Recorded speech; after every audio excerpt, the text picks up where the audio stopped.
otitis externa y otitis media. ¿Ya? Vamos a empezar con el tema de otitis externa, de afuera hacia adentro. Y si tienen alguna duda, me pueden ir interrumpiendo sin ningún problema.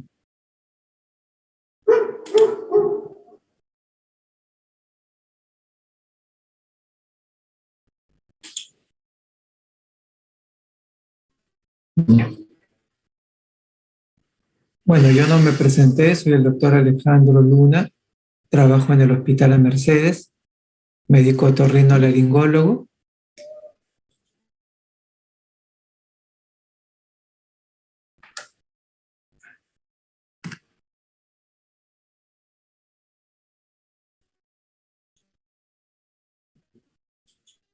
Ya.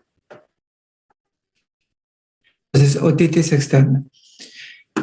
¿Qué es la otitis externa? Es una infección que se produce en la piel y en los tejidos blandos del conducto auditivo externo, tanto del conducto auditivo externo como en la vecindad del conducto auditivo externo, el pabellón auricular. También se la conoce como otitis del nadador. Es una enfermedad frecuente en las personas que practican este deporte o en las personas que practican actividad acuática, ¿no? Los pescadores, los buzos, etcétera, ¿no? El conducto auditivo no es una zona estéril, igual que la piel. La piel no es estéril, ¿no? Y tenemos flora saprófita, ¿no? En el 50% de los casos tenemos gérmenes de la piel, como el estafilococo, y muy poco, en menos cantidad, de estreptococo, otros tipos de bacterias y hongos. Hongos también tenemos en el conducto auditivo externo. Hay muchos factores que pueden favorecer, ¿no?, que aparezcan infecciones a nivel del oído externo, ya sea por diferentes gérmenes o incluso por los mismos gérmenes que tenemos en la flora saprófita del oído, ¿no? Por ejemplo, elementos como el calor, la humedad, el rascado instrumental, la introducción de cualquier elemento, ¿no? Hisopos, torundas, jabones con pH alcalino. Lo ideal es que mantener un pH ácido. Eso lo ayuda el cerumen. Tener un pH ácido evita el crecimiento de bacterias como la pseudomonas, ¿ya? Hay personas que usan audífonos, ¿no? Las personas que tienen dificultad para escuchar, con presbiacusia, etcétera, tienen que utilizar audífonos. Esos audífonos son unos irritantes en el conducto auditivo externo. O incluso ustedes en este momento por ahí se están utilizando audífonos que van dentro del conducto, también son factores que pueden favorecer infecciones, reumatismos o enfermedades de la piel, ¿ya? Enfermedades que afectan la piel como la psoriasis, enfermedades que afectan el sistema inmunológico como la diabetes, también pueden favorecer infecciones del oído externo. ¿Qué síntomas va a tener un paciente con otitis externa? Hay diferentes tipos de otitis externas que las vamos a desarrollar, pero más o menos en común pueden tener síntomas parecidos, ¿no? Enrojecimiento de la piel del conducto, comezón, picazón, dolor que puede ser espontáneo o a veces al tocar el pabellón auricular. Hay pacientes que concurren a la consulta con el dolor y te refieren, por ejemplo, que también tienen dolor al masticar o al abrir y cerrar la boca, porque ahí en ese momento la articulación temporomandibular que está delante del conducto, al abrir y cerrar la boca moviliza las partes blandas del conducto y eso puede producir dolor, ¿ya? Entonces eso también puede ser un signo indirecto de que hay una infección en el conducto auditivo externo.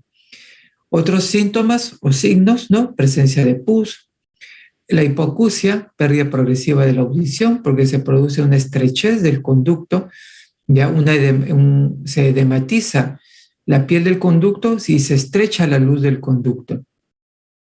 Puede haber inflamación de ganglios linfáticos, retroauriculares sobre todo, Y algo que no es frecuente, pero podría estar, no es tan frecuente la presencia de fiebre, ¿ya? Entonces, ¿cómo la podemos clasificar? Puede ser de causa bacteriana, puede ser de causa micótica, puede ser de causa viral. Dentro de las causas bacterianas, infecciones localizadas, como un forúnculo, infecciones difusas, hongos, otitis externas malignas o necrotizante maligna, ahora las vamos a ver. Y las otitis externas localizadas o aquellas que forman un forúnculo, pues eso es la formación de un grano, ¿no? Un forúnculo en la entrada del conducto auditivo externo, en el meato auditivo externo. Se infecta un folículo piloso o glándulas sebáceas y ahí se produce una microabscedación. Esa abscedación puede progresar y formarse un absceso grande, ¿no?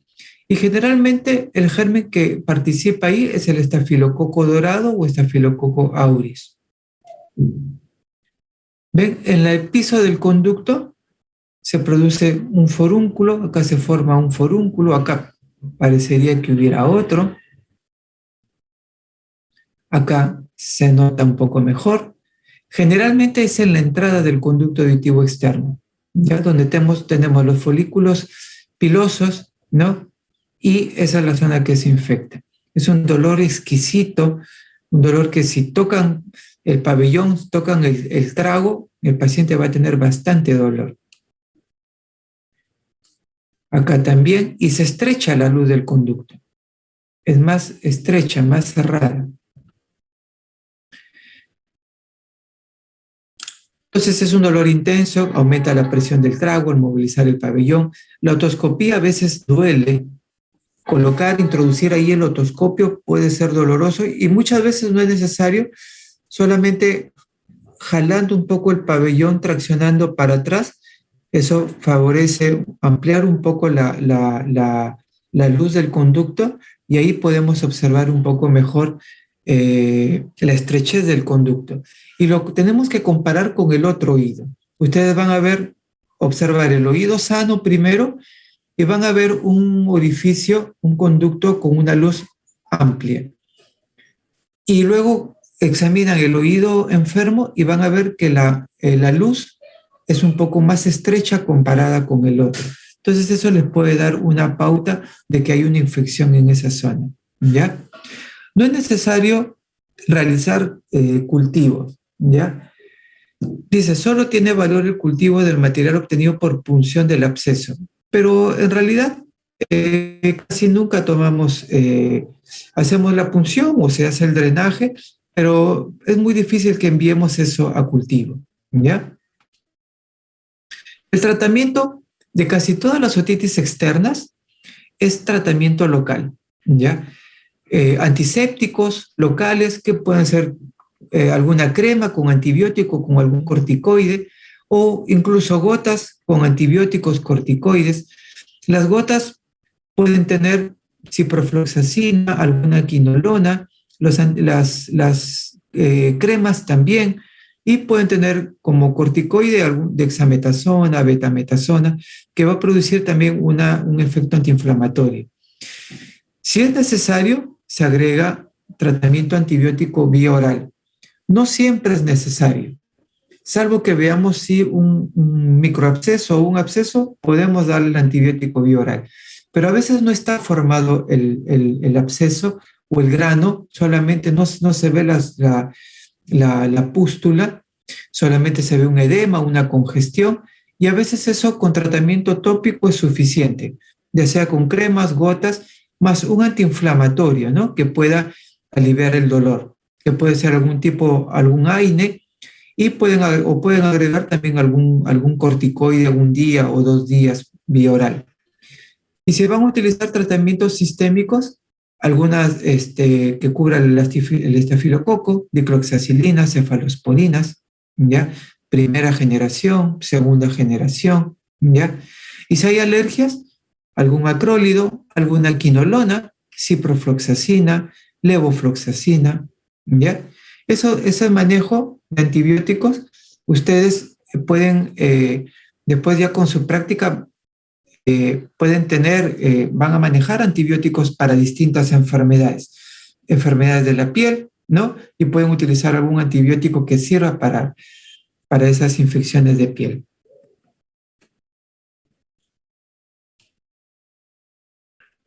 Pueden utilizar calor local, ¿ya? Para ayudar a madurar el absceso y a ver si drena espontáneamente, y si no, tendríamos que hacer el drenaje quirúrgico, ¿no? La otitis externa difusa, ya la infección es de toda la piel del conducto, ¿ya? Acá sí participa Staphylococcus aureus, puede participar la pseudomonas, otros gérmenes como el Proteus vulgaris, pero estos son los más frecuentes.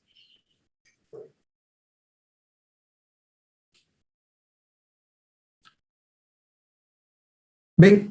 A diferencia del otro, acá vemos un edema de casi todo el conducto, una estrechez de todo el conducto y microabscesos en toda la piel, ¿ya? ¿Ven? Y esto está edematizado todo el conducto.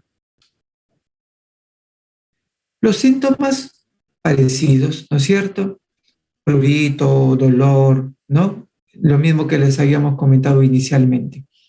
No se cultiva, no es necesario el cultivo, y el tratamiento y el manejo es parecido a la forunculosa localizada, salvo que en este caso, como no va a haber un forúnculo abscedado, acá no es necesario drenar nada, ¿ya? El tratamiento igual, limpiezas. Si tuviéramos un aspirador, podemos aspirar esas secreciones y aplicar cremas, gotas, ¿no? La crema la podemos aplicar con unas mechas de gasa embebidas con crema con el contenido que les mencioné, y se coloca al fondo, hasta el fondo del conducto. Se puede limpiar, ¿no? Se puede utilizar micropinzas, tanto para aplicar la crema o para hacer un barrido, una limpieza de esa secreción que podemos tener dentro del conducto, ¿ya? En cuanto a los hongos, eh, lo más frecuente que tenemos son dos tipos de hongos, el aspergillus y la cándida albicans. Los síntomas prácticamente no van a cambiar comparados a las otitis bacterianas. Más o menos lo mismo, dolor, prurito, sensación de oído tapado, hipoacusia, ¿ya? Puede ser que acá sobresalga el prurito porque hay por el hongo mismo, ¿no? Pero muchas veces los pacientes con otitis micótica con dolor. ¿Alguien levantó la mano? Sí,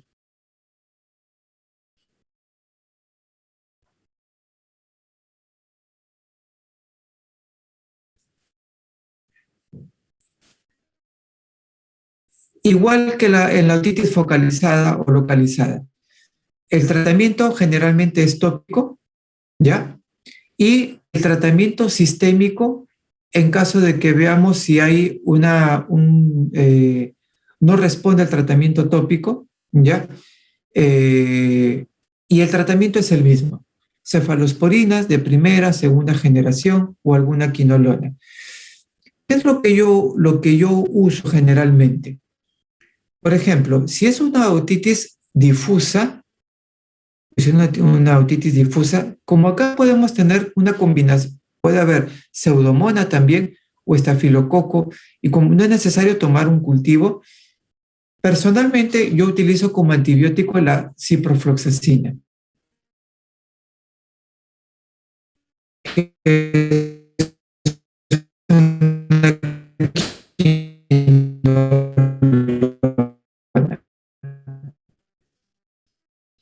y yo ya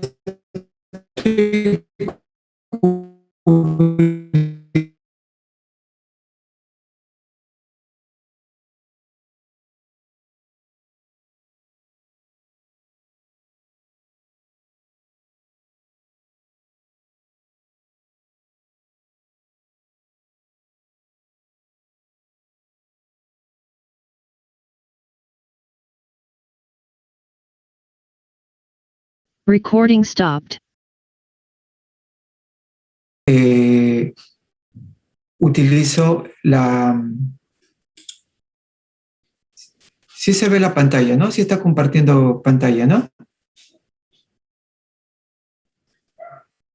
No, la pantalla No, no está doctor, no compartiendo. se ve. ¿No?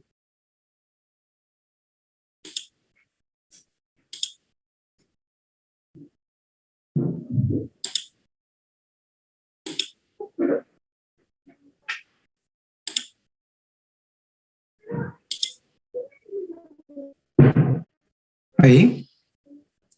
Sí, ahorita ya está. Ya. Les decía, lo que yo uso personalmente en la otitis externa difusa como eh, eh, son infecciones que pueden ser por estafilococo o por pseudomonas, utilizo ciprofloxacina, generalmente, ¿ya? Es más frecuente que utilice antibióticos en la otitis difusa que en la localizada, ¿ya? En la focalizada o furunculosa, salvo que haya un furúnculo o bastante edema, ahí sí le puedo dar un antibiótico, pero ahí generalmente es tratamiento tópico. En la difusa sí es más frecuente utilizar el antibiótico, ¿ya? En la micótica dijimos que los síntomas son parecidos, lo único que me va a diferenciar con la otitis bacteriana es el examen. En el examen vamos a ver restos de tipo algodonoso o mezclas con puntillado negruzco. Acá tenemos, por ejemplo, una mezcla de Candida albicans con Aspergillus, ¿ya? La Candida albicans se va a presentar de aspecto algodonoso y el Aspergillus, las hifas de color negra. Y se pueden combinar los dos tipos de infecciones y puede haber incluso infecciones bacterianas sobreagregadas, ¿ya? Entonces, acá el tratamiento sí es local. Acá tratamiento sistémico generalmente no funciona. El tratamiento local consiste en hacer la limpieza de ese tapón micótico. Hay que extraer ese tapón micótico. ¿Cómo lo extraemos? Con aspiración, con micropinzas. Si no tenemos nada de eso, podemos utilizar lavados, ¿ya? Lavado de oídos y con eso extraemos el tapón micótico. Una vez extraído el tapón micótico, ya pasamos al tratamiento tópico. El tratamiento tópico con algún antiséptico, algo para que seque el conducto y desinfecte. Yo utilizo generalmente, unto el conducto con las micropinzas y algodón con cremas que tienen antimicótico, generalmente contienen el clotrimazol y vienen combinadas con gentamicina y un corticoide, betametasona o dexametasona, ¿ya? Entonces ahí está actuando el antibiótico también sobre la sobreinfección bacteriana. Y debemos volver a controlar al paciente a los 2, 3 días o 4 días, porque ese tapón micótico puede volver a crecer.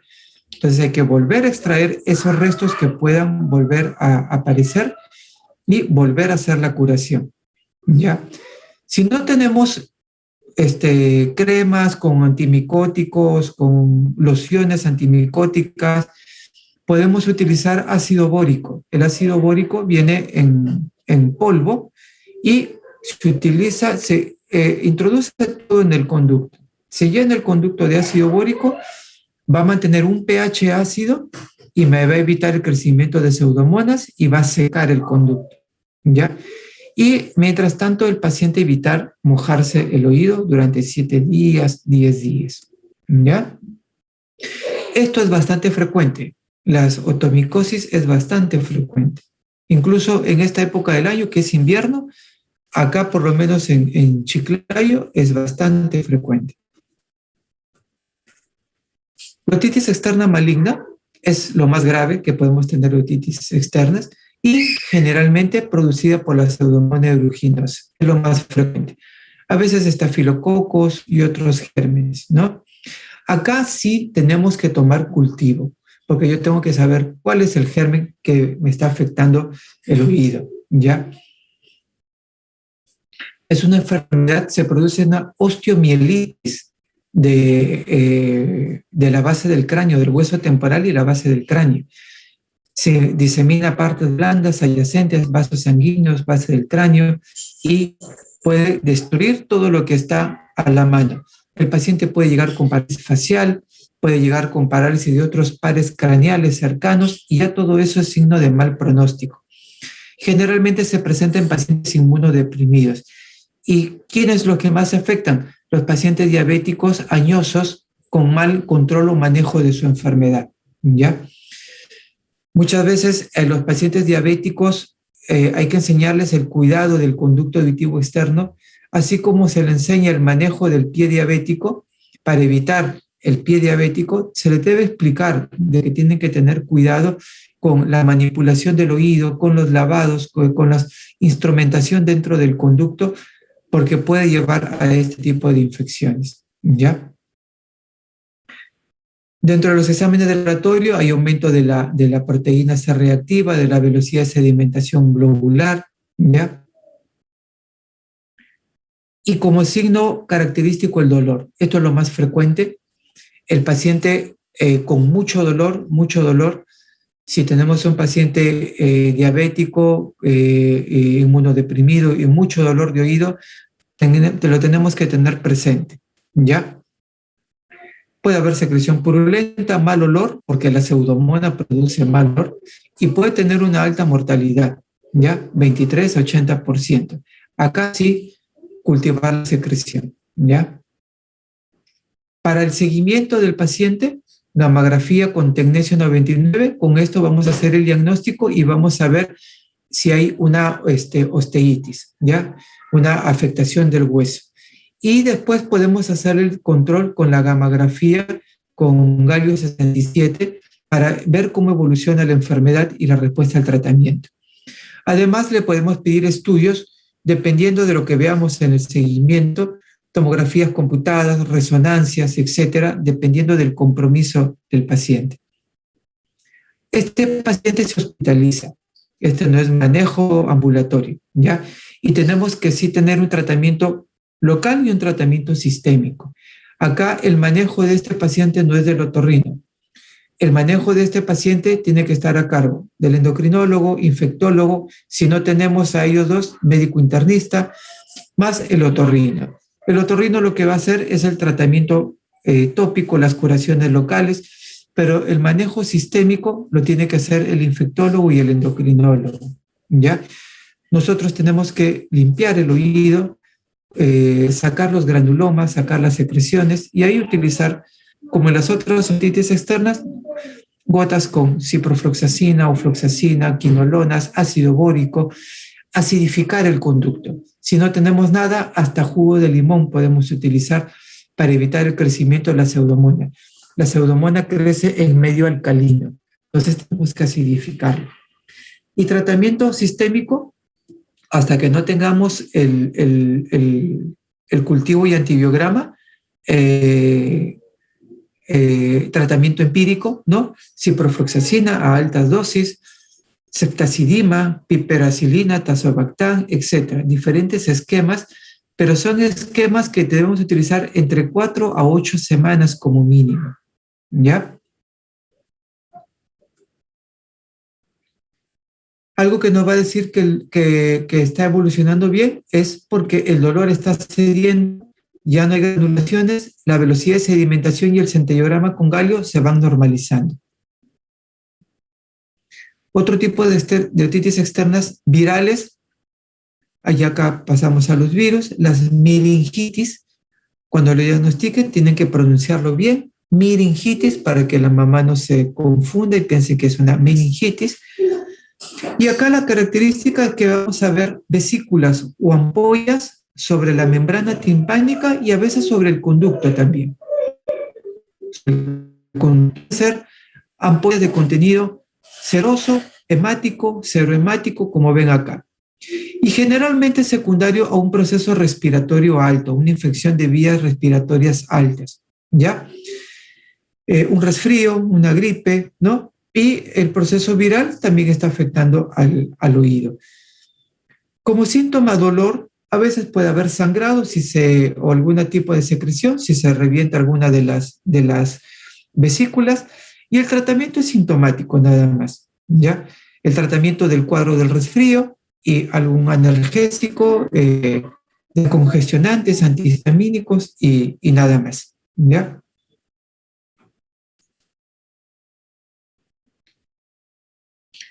El herpes zóster es otro tipo de virus que puede afectar el oído y acá como característica es que podemos observar vesículas en el pabellón auricular y en el conducto auditivo externo, en la región posterior-superior del conducto auditivo externo. En el herpes zóster, ¿no? En el, en el herpes vamos a ver las vesículas en el pabellón, ya en la región posterior-superior del conducto auditivo externo, en el tímpano. Eso es lo que se denomina zona de Ramsay-Ham. Como síntoma también dolor fuerte, dolor intenso, ¿ya? Y puede haber en algunos casos compromiso coclear, presentarse entonces con pérdida de audición el paciente y con vértigo, ¿ya? Y si presenta un parálisis facial, lo que se denomina síndrome de Ramsay-Hunt, ¿ya? Acá como tratamiento, tratamiento con antivirales. La ciclovir lo utilizamos a dosis más altas, 800 miligramos por dosis.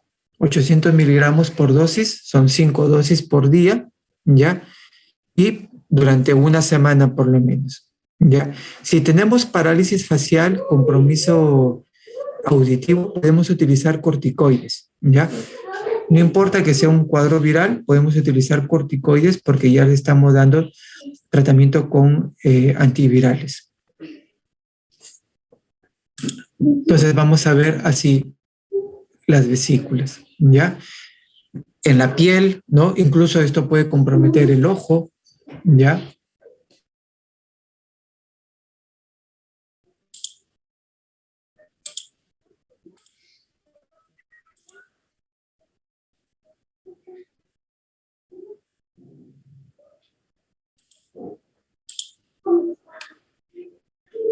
Bueno, estas otras patologías, vamos a verlas, podemos verlas en la práctica.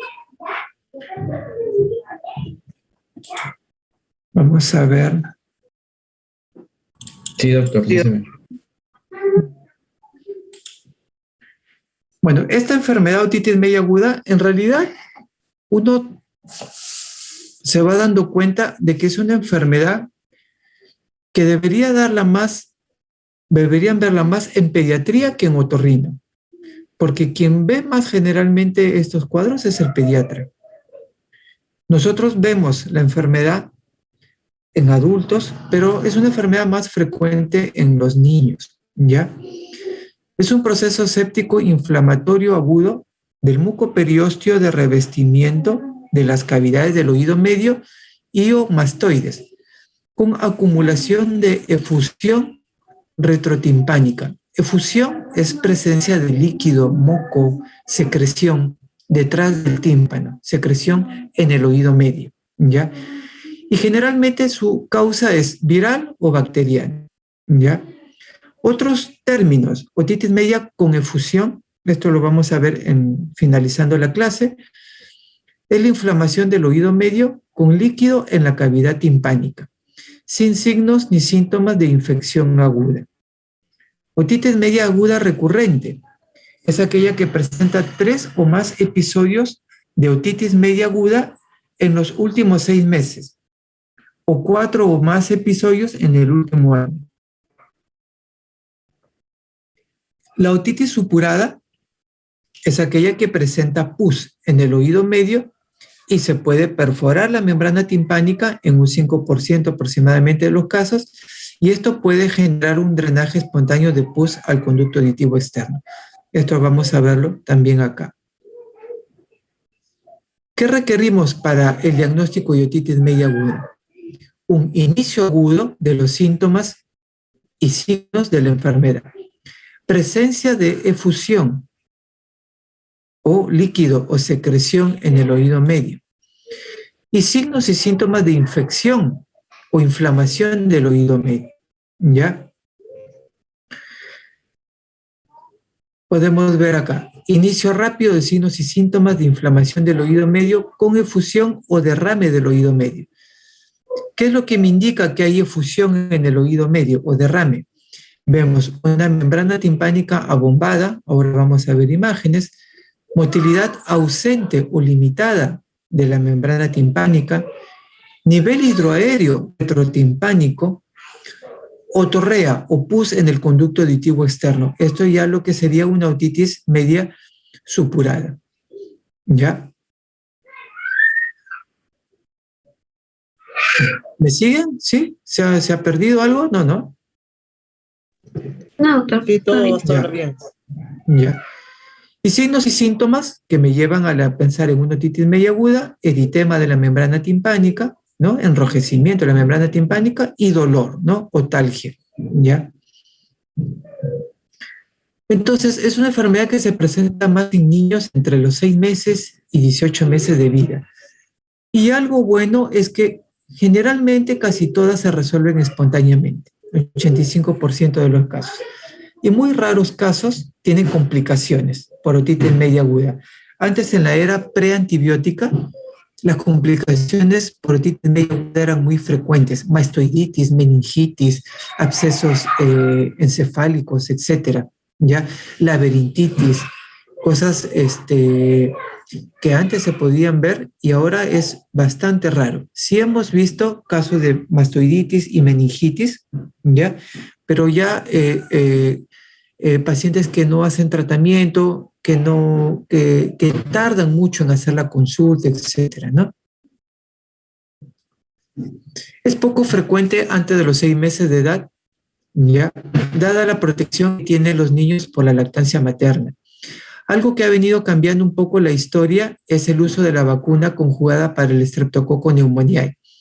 Ha disminuido la incidencia de otitis media aguda, pero secundariamente ha producido cambios en la microbiología de la enfermedad, ¿ya? El neumococo es el germen más frecuente para otitis media aguda, ¿ya? Ahora, hay vacunas que heptavalentes, 13 valentes, etcétera, y que va a evitar infecciones por esos gérmenes, pero puede generar infecciones por otros que no están cubiertos por esa vacuna. Entonces, lo que hemos hablado en la primera clase, otitis externas a este nivel, y de entrada de la membrana timpánica, el oído medio es de lo que estamos hablando ahora. Y esta zona, que parece un panal de abeja, es la mastoides. Cuando hablamos de otitis media, dijimos que es una inflamación del mucoperiósteo que compromete tanto la cavidad del oído medio como la mastoides, ¿ya? Esto se comunica a través de la trompa de Eustaquio hacia la rinofaringe. Y acá está el problema de los cuadros inflamatorios o infecciosos agudos o crónicos del oído medio, la alteración a nivel de la trompa de Eustaquio. Entonces, esta infección se origina luego de una infección de vías respiratorias altas en el 90% de los casos. Un niño con un resfrío, una congestión nasal, una faringitis, puede ser el inicio para llevar a una otitis media aguda, ¿ya? Es muy raro que en un niño, sobre todo, se presente una otitis media aguda y no tenga previamente una infección de vías respiratorias altas.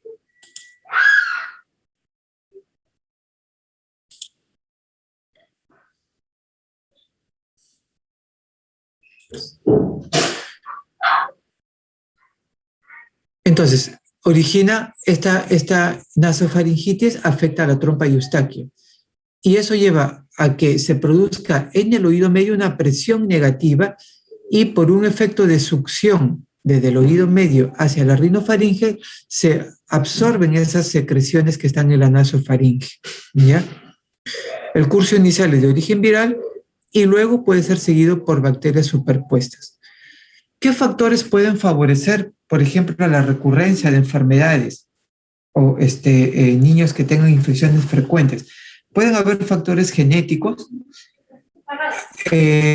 Un niño que sea fumador pasivo, padres de familia que fumen o en la guardería, que fumen, etcétera, eso altera la motilidad de los cilios, de la trompa de Eustaquio, del oído medio, de la rinofaringe.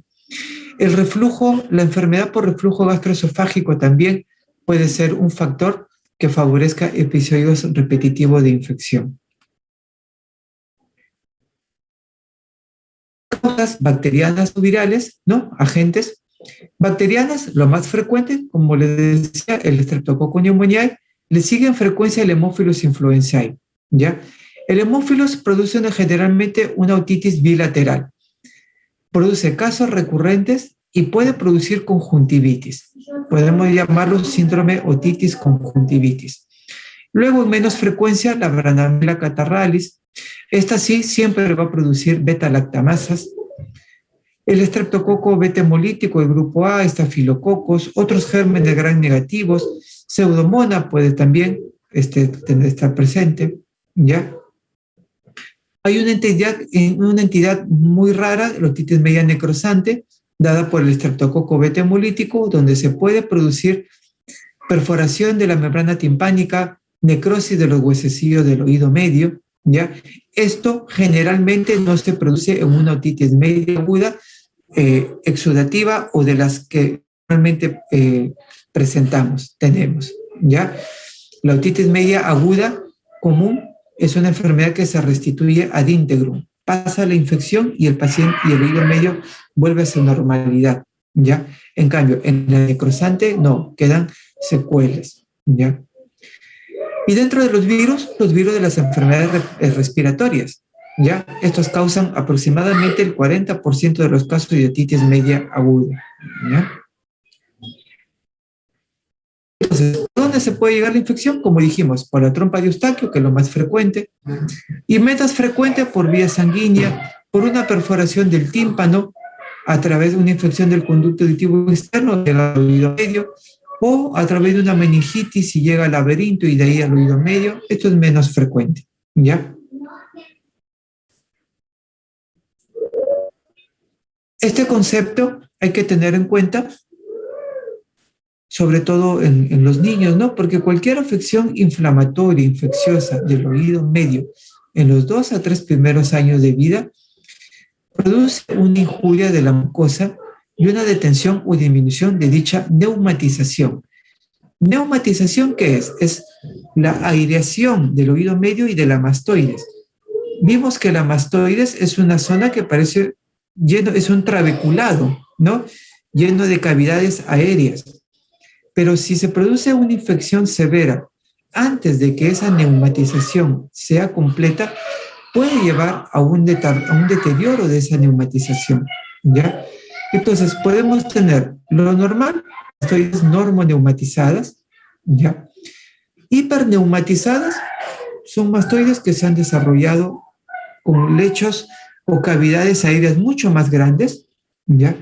Y esto es la desventaja que puede llevar a favorecer a complicaciones como meningitis, ¿ya? De forma más frecuente. Pero si la infección evitó el desarrollo de esa neumatización, tenemos la que se llaman mastoides diploicas o ebúrneas. Eso va a producir una escasa o nula neumatización y va a favorecer a infecciones crónicas del oído. En los niños, ¿qué pasa con la trompa de Eustaquio? La trompa de Eustaquio no está madura desde el nacimiento. Tenemos una maduración final recién a los 8 años de edad. Los niños tienen una trompa de Eustaquio más corta, más ancha y más horizontal. Y eso favorece mejor la llegada de gérmenes desde la rinofaringe hacia el oído medio.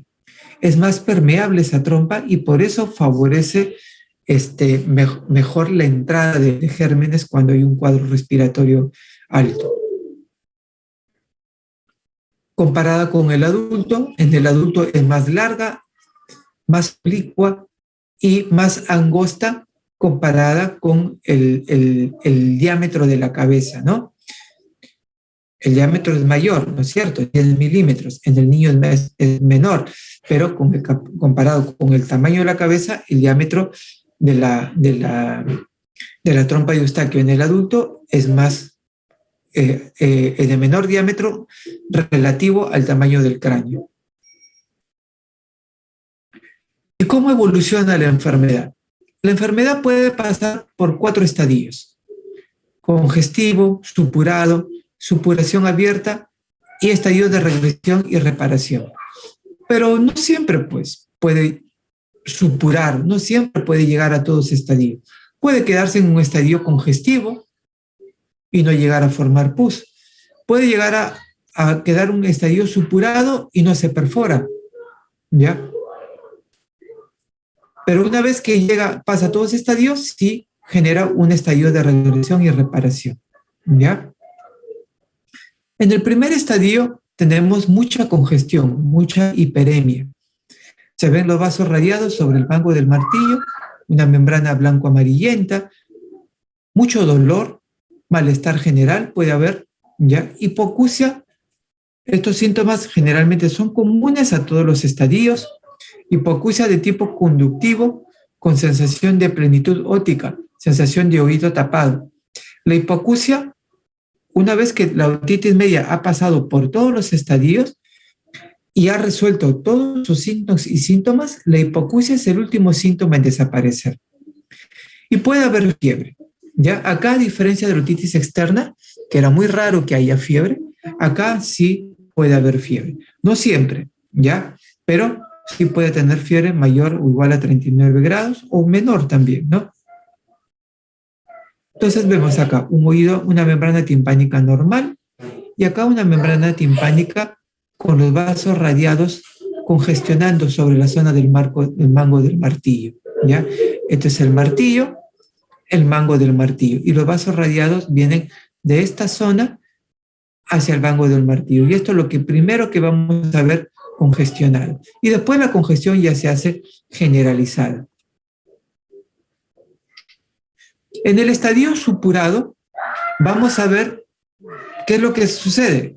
Por eso se llama supurado, porque ya aparece pus dentro del oído medio, ¿ya? Entonces, el dolor es más fuerte porque ya tenemos un microabsceso de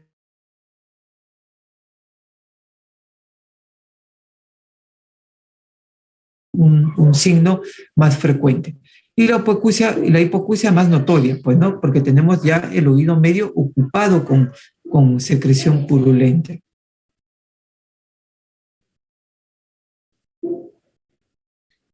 ¿Sí? ¿Me escucha? ¿Hola? Sí, doctor. Sí, doctor. Ya. Entonces vemos acá imágenes, diferentes imágenes. ¿Ven que son diferentes a lo que habíamos visto acá? Ya, en el estadio supurado se pierden los signos anatómicos, se pierden los relieves anatómicos. ¿Ya? El mango del martillo, acá vemos que desaparece, queda hundido. Todo esto está abombado, todo esto es pus. Y vemos cómo la membrana timpánica está a punto de reventar. Acá vemos un nivel hidroaéreo, ¿ya? Acá vemos congestión sobre la membrana timpánica, ¿ya? Y también borramiento del mango del martillo, ¿ya?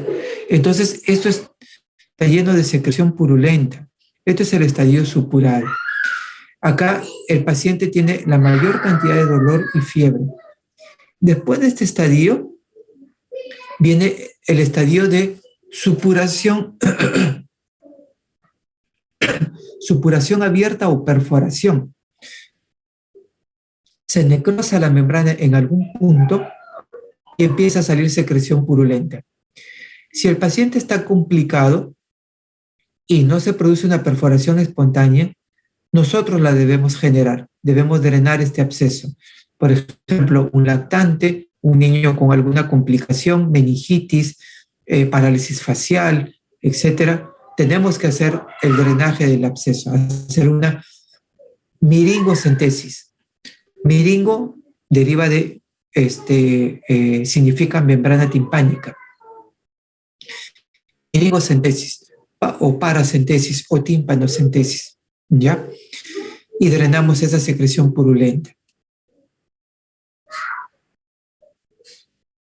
Entonces, el estadio de supuración abierta o perforación, se produce una perforación espontánea, puntiforme, a veces insuficiente para drenar totalmente, ¿ya? Y se tiende a cerrar, se cierra esa secreción purulenta, ¿ya? En este momento, cuando ya se drenó el pus, ya se drenó el absceso, en ese momento el paciente deja de tener dolor y cesa la fiebre. Y ahí vemos el otro signo que aparece, que es la autorrea, ¿ya? Acá vemos ya que se forma y empieza a salir la secreción purulenta.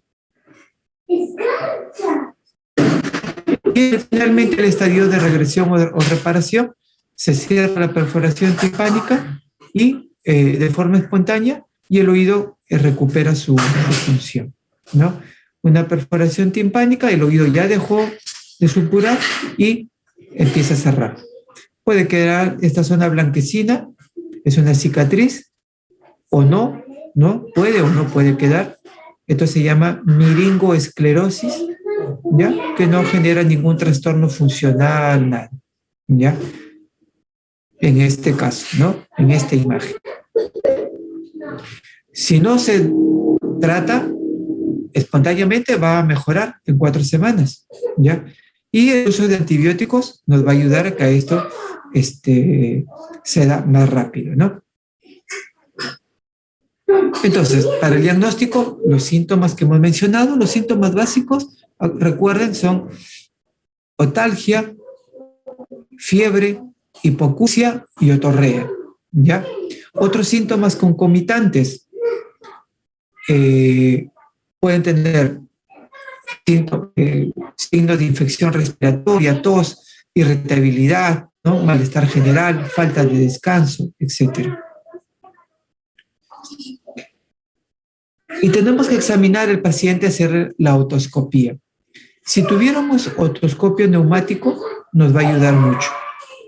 El otoscopio neumático tiene esta pera, con lo cual ejercemos presión positiva y negativa, y vamos a ver movimiento de la membrana timpánica, ¿ya?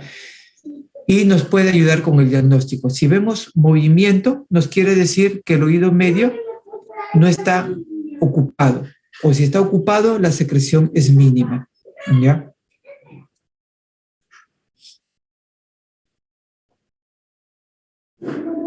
Los hallazgos otoscópicos que orientan al diagnóstico de otitis media aguda, entonces es esa disminución de la movilidad, abombamiento y opacificación del tímpano. Si solamente vemos un tímpano rojo, eso no significa de que sea una otitis media aguda, ¿ya? El niño, por ejemplo, puede estar llorando y no dejarse examinar y se pone rojo el tímpano. Entonces ahí tenemos que valorizar otros signos, ¿no? Si tiene infección de vías respiratorias, si tiene fiebre, si tiene malestar general, si tiene vómitos, inapetencia, etcétera, ¿ya? Tenemos que ver otra serie de síntomas y signos para pensar encajarlo dentro de una otitis media aguda, ¿ya? No siempre el diagnóstico es fácil y es importante tener el diagnóstico para ver si damos o no damos tratamiento antibiótico, ¿ya? Podemos examinar con un microscopio, con esto nos amplifica la imagen, con video otoscopía o con un endoscopio, ¿ya?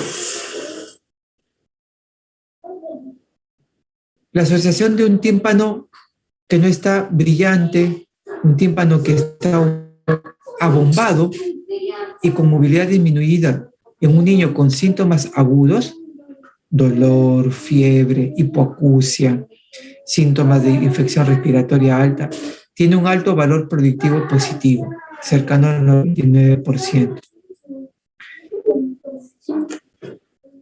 La mayoría de la otitis media aguda se restituyen íntegramente, ¿ya?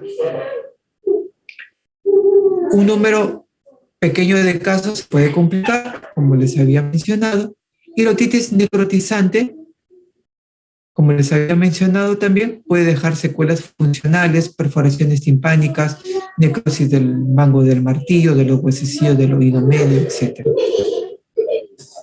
Tratamiento, ¿qué vamos a utilizar? Hay una resolución espontánea, ¿no? Esta es otra información, ¿no? Diferente a la que habíamos visto al inicio de la clase. Acá da que tenemos resolución espontánea de 75 a 90%, ¿ya?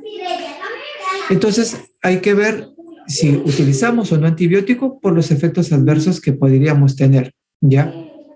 Pero si es necesario utilizarlo, es la mejor opción, ¿ya? Otro concepto es que en niños mayores de 2 años con buen estado general, no es preciso iniciar en el momento del diagnóstico tratamiento antibiótico. Estos conceptos sí ténganlos en cuenta, más que todo para su práctica diaria, ¿no?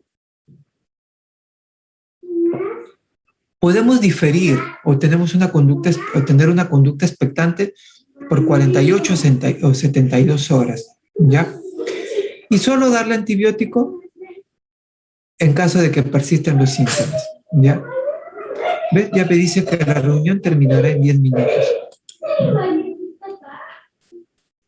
Entonces, este cuadrito les va a ayudar mucho para ver si damos o no damos antibiótico. Ustedes lo van a dividir por edades, en menores de 6 meses a 2 años o mayores de 2 años. En menores de 6 meses, ustedes si tienen dudas o no tienen dudas, pero el niño está con fiebre, no les va a decir que tiene dolor, ¿no? Tiene fiebre, congestión nasal, ven un tímpano que no es el tímpano que habitualmente ven. Ustedes estén seguros o no de que sea una otitis media aguda, le tienen que dar antibiótico, ¿ya? Porque este niño se puede complicar. Entre los 6 meses y 2 años, acá ya cambia. Si tienen un diagnóstico certero de otitis media aguda, le dan el antibiótico. Pero si tienen dudas del diagnóstico, van a tener dos cosas. Le van a dar antibiótico si los síntomas son severos.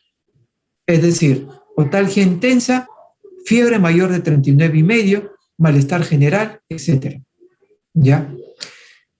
Aunque ustedes tengan dudas, pero tiene esas molestias, le dan el antibiótico.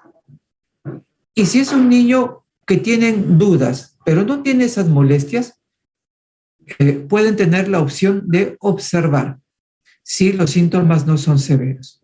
¿Ya? En el niño mayor de 2 años es parecido. En el caso de que el diagnóstico sea certero, ustedes ven, y si es una otitis media aguda, si los síntomas son severos, le dan antibiótico. Si los síntomas son leves, observación. Y si es mayor de 2 años y no están seguros del diagnóstico, pueden tenerle en observación. ¿Ya?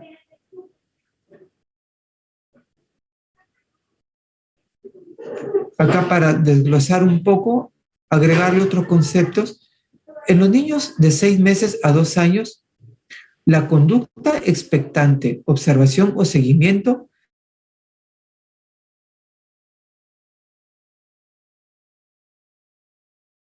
no tiene síntomas severos y es unilateral.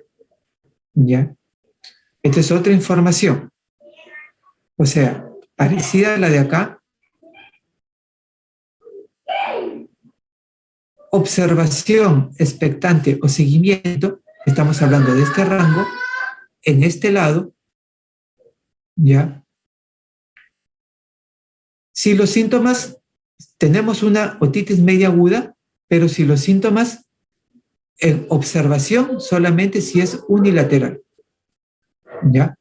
Si la enfermedad está acá o acá, tiene síntomas severos, o por ahí son síntomas leves, pero es bilateral, acá nos dice que tenemos que agregarle antibiótico. solamente es observación si es unilateral, ¿ya? En este cuadro no lo menciona.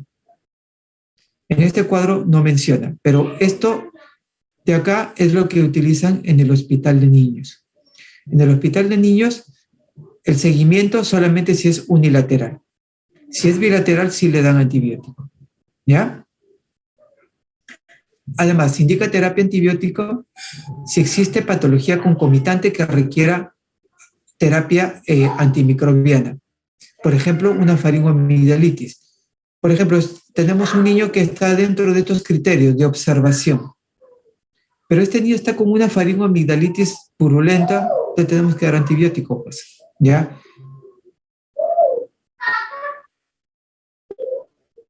¿Qué antibiótico vamos a utilizar? Amoxicilina con ácido clavulánico. ¿A qué dosis? Esta dosis sí la tienen que recordar, ¿ya? Traten de utilizar siempre esta dosis, 80-90 miligramos kilo día, dividida en 2 o 3 dosis. En pacientes diagnosticados con otitis media aguda que fallan al tratamiento a las 48-72 horas, si no responde a la amoxicilina, cambiamos a amoxicilina con ácido clavulánico. ¿A qué dosis? Igual la amoxicilina, ya, 80-90 miligramos y 6.4 miligramos de ácido clavulánico. ¿Ya? No hay que usar mucho ácido clavulánico porque le puede dar diarrea al paciente. Otros tratamientos, en caso de fallo al tratamiento inicial, podemos utilizar cefalosporinas de segunda o tercera generación, ya sea vía oral o sistémica, intramuscular, perdón, o parenteral, mejor dicho. Cefdinir, cepodoxima, cefuroxima. Podemos utilizar clindamicina sola o combinada con cefalosporina de segunda o tercera generación.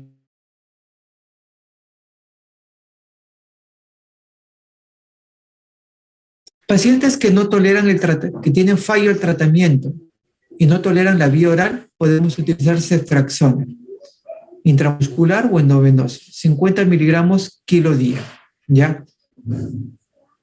Es efectiva en una sola dosis en pacientes con otitis media que no han sido tratadas. Y para pacientes que no han respondido al tratamiento inicial, podemos utilizar 3 días de tratamiento con ceftriaxona, ¿ya? Y si tenemos alergia a los betalactámicos, eritromicina, acitromicina, claritromicina, ¿ya? Algún macrólide.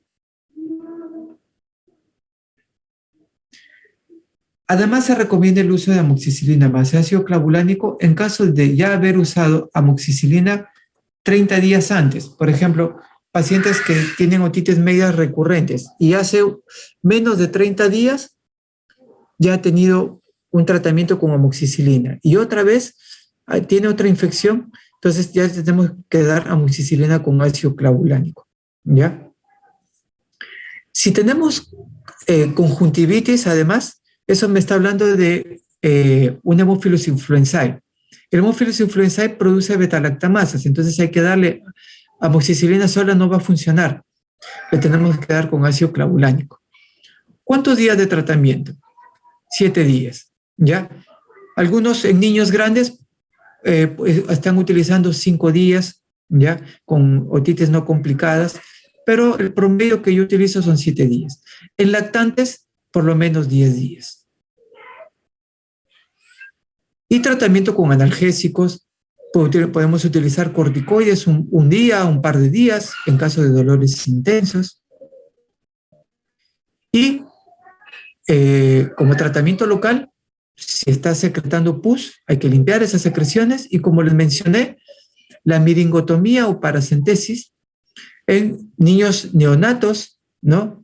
Sépticos, distróficos de mal estado general, inmunocomprometidos, con complicaciones, con dolor intenso, fiebre alta o que no responde a la medicación o membrana timpánica abombadas, ¿ya? Ya. ¿A qué hora termina? A las 4, ¿no es cierto? No, 4:15, ¿no es cierto? 4:15, doctor. Ya. Entonces tenemos 1 hora para desarrollar el otro tema. Vamos a cerrar acá este